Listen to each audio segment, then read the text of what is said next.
Bwana, ishi ilikuwa hivi, dada akamwona kaka, kamuita kaka, samani njoo nakuomba mara moja, kuna kitu utakuwa nirekebishie.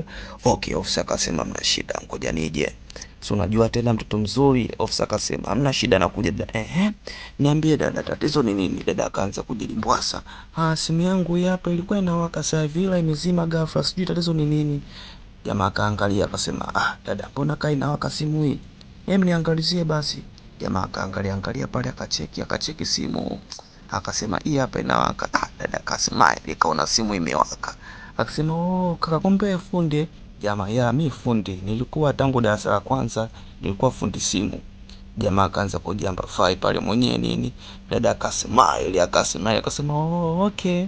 Kaka huko dada kichoni akajikuna kuna.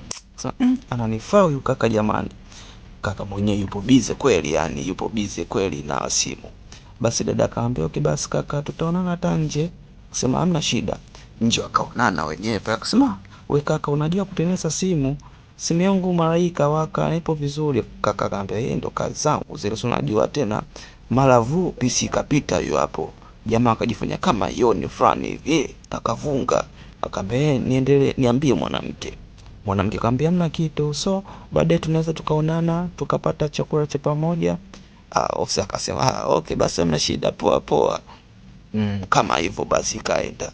Baadaye wakaonana wakaanza kuongea. We kaka upo vizuri?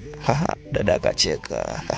Alipocheka jamaa akasema niko vizuri kivipi? Jamaa hapo anawaza jiongeze au vipi? Si unajua tena mambo ya vijana.